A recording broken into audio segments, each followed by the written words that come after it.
All right, now we're going to turn to our special coverage tonight on domestic violence with three important voices here in studio with us tonight. A state lawmaker who is also a former judge, a leader at the Family Justice Center, and a domestic violence survivor. Now we're bringing this issue to light tonight following the death of Amanda Thompson last week.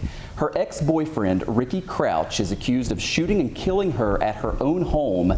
Just the latest tragic domestic violence headline, a problem we've seen time and again. Watch this.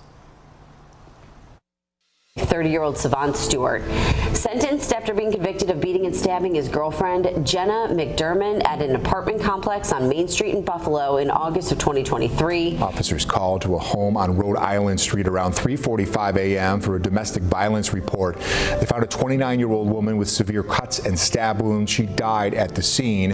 Despite having an order of protection against Benefield, he followed Hudson from a relative's home, eventually shooting her at the corner of Rich Lawn and Shawnee Avenue. Hudson's three children were in the back seat at the time. Three of too many cases to count. Joining us live here tonight are Catherine Miles-Kanya, CEO of the Family Justice Center, Katie Morrow, a survivor of domestic violence, and Angelo Morinello, a state assemblyman from Niagara County and former judge. I really appreciate all of you being here. Thank you. Thank you. Thank you. So Catherine, let me start with you and ask, some of the numbers I know in terms of domestic violence homicides are a few years old, but go over some of those numbers with us. Right, so the most recent data that we have from the state of New York comes from 2022. Takes a significant amount of time to really calculate and tabulate what is a domestic violence homicide. So Erie County had 15 domestic violence homicides in 2022. What we should understand about that is that our population is about 950,000. To Queens, New York, of a population of 2.3 million, had half of those homicides. Yeah, that is so troubling. Katie, I know that you are brave to share your story. You work with the folks there at the Family Justice Center. When you see stories like the ones I just mentioned there and the tragic case from Buffalo last week, how do you process that?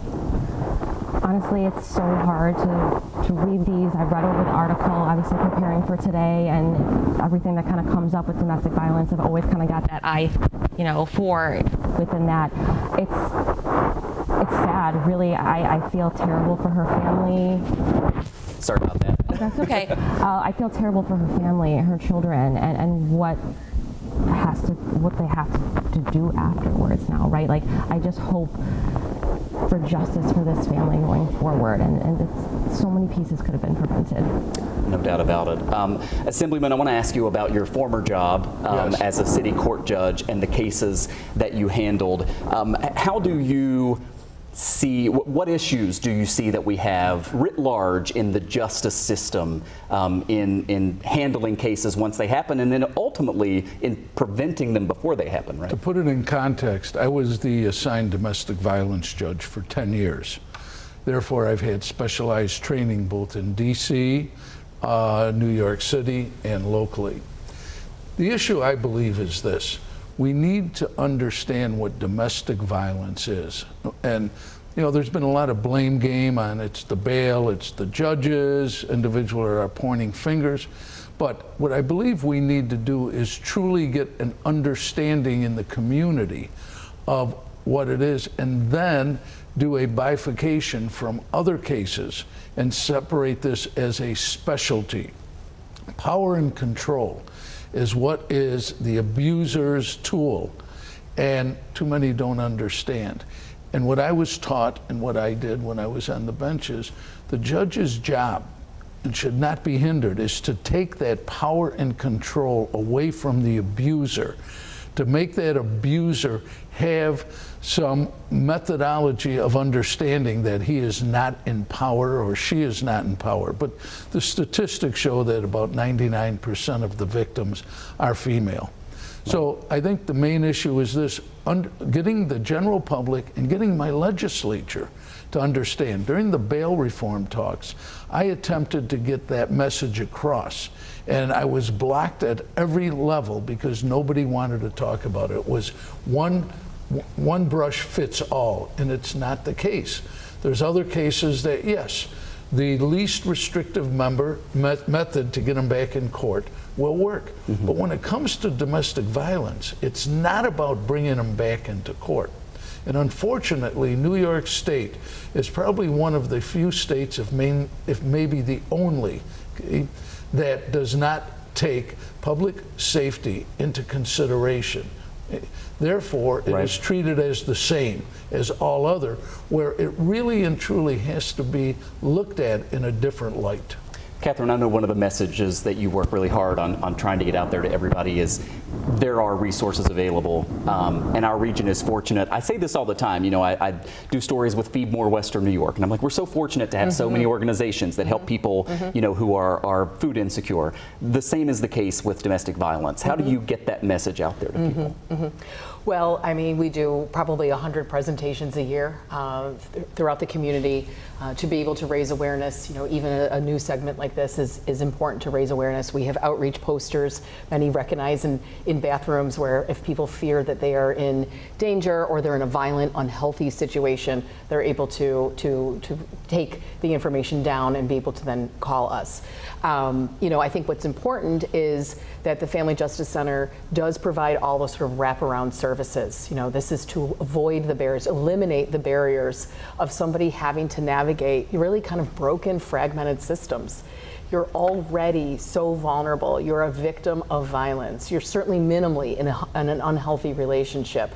But coming to an agency like a Family Justice Center, where we have trained advocates who will help you navigate through this process and also assess those wraparound services that are needed. You know, food insecurity issues, a hope shop that provides a dignified space for people to have brand new clothing as they flee a violent and urgent situation.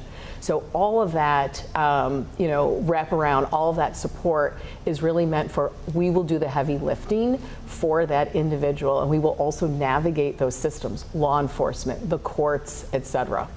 Catherine, it is so much. If I may jump in just for a second, what you just said about that period of time when they try and escape and they don't have any clothing.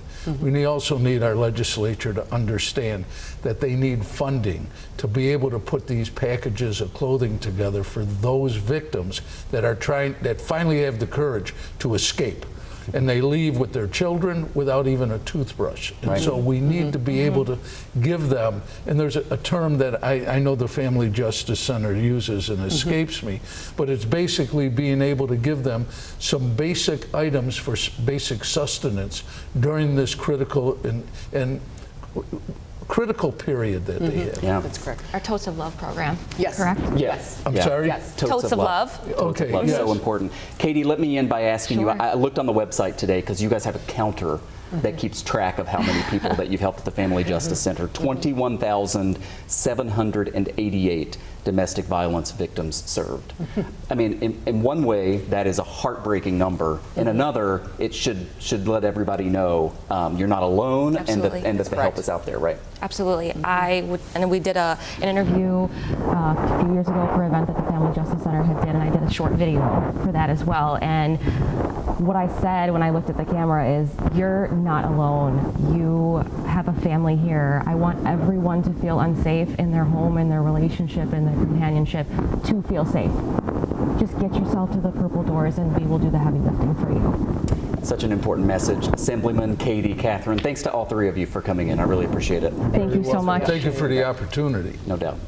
All right, coming up here on Voices tonight, I want to share this with you before we go. The Family Justice Center number, we shared it a moment ago, 716-558-SAFE. You can also email safe@fjcsafe.org.